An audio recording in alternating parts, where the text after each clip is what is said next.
இன்னையோட motivational story 3.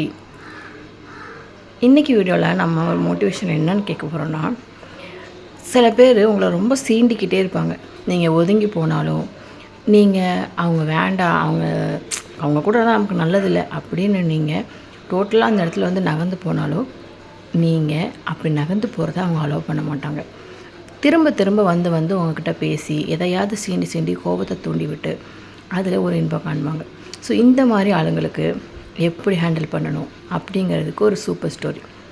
இந்த story நீங்கள் ஆல்ரெடி கேட்டிருந்தீங்கன்னா விட்டுருங்க, கேட்கலைன்னா கண்டிப்பாக இது உங்களுக்கு பிடிக்கும். சரி, ஸ்டோரிக்குள்ளே போகலாமா?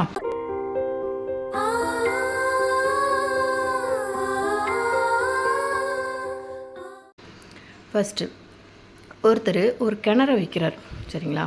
அந்த கிணறை இன்னொருத்தர் வாங்குறார். ஸோ வாங்கி பைசெல்லாம் கொடுத்து அக்ரிமெண்ட்லாம் முடிஞ்சிடுது.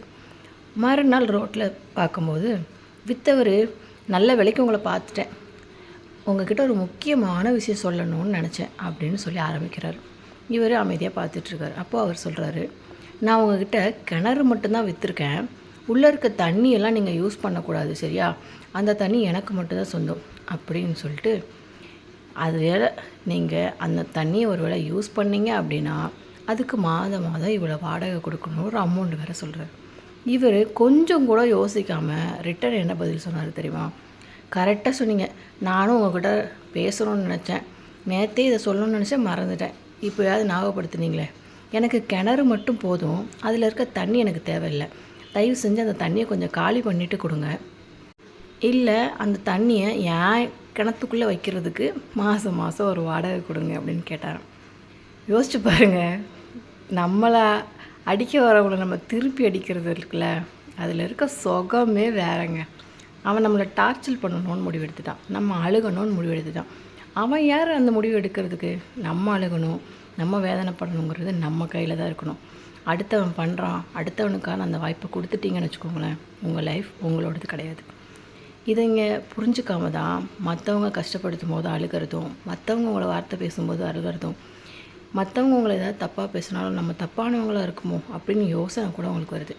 அவன் பேசுகிற அளவுக்கு நம்ம ஒன்றும் தகுதி இழந்து போல், நம்மளை பேசுகிற அளவுக்கு அவனுக்கு ஒன்றும் தகுதி இல்லை, இப்படிங்கிற புரிதல் உங்களுக்கு இருந்துட்டாலே பல பிரச்சனை முடிவுக்கு வந்துடும். ஒருத்தவங்ககிட்ட நக்கலாக பேசுகிறானா, ஆமாப்பா நான் அப்படி தான் அப்படின்னு சொல்லிட்டு போயிட்டே இருங்க. அவனுக்கு ஏற்ற மாதிரி பதில் சொல்ல முயற்சி பண்ணிக்கிட்டு நான் நல்லவன் நிரூபிக்க ட்ரை பண்ணி வச்சுக்கோங்களேன், அந்த இடத்துல அவன் அசிங்கமான குணத்தை எப்படி காட்டுவான் தெரியுமா? உங்களை சீண்டி விட்டு அந்த இடத்துல உங்களை மீறி நீங்கள் பேசுகிற வார்த்தைகளும் நீங்கள் நடந்துக்கிற விதங்களும் அந்த இடத்துல உங்கள் மரியாதையை தான் குறைக்கிறதே தவிர, உங்களை சீண்டி விட்டவன் அமைதியாக இருந்து நல்ல பேர் வாங்கிட்டு போயிடுவான். ஸோ எவனுக்காகவும் உங்கள் லைஃப்பில் நீங்கள் என்ன பண்ணணுங்கிற முடிவை அடுத்தவனை எடுக்க வாய்ப்பு கொடுத்துடாதீங்க. இது உங்கள் லைஃப். புரிஞ்சிருந்துச்சுன்னா ரொம்ப நல்லது. இந்த வீடியோ உங்களுக்கு பிடிச்சிருந்துச்சுன்னா லைக் அண்ட் சப்ஸ்கிரைப் பண்ண மறந்துடாதீங்க. இந்த வீடியோ உங்களுக்கு புரிஞ்சிருந்தாலும் லைக் அண்ட் சப்ஸ்கிரைப் பண்ண மறந்துடாதீங்க. ஸோ உங்களோட எல்லாரோட சப்போர்ட்டும் எனக்கு ரொம்ப முக்கியம். இது வரைக்கும் கொடுத்த சப்போர்ட்டுக்கு ரொம்ப நன்றி. தேங்க்ஸ் ஃபார் வாட்சிங்.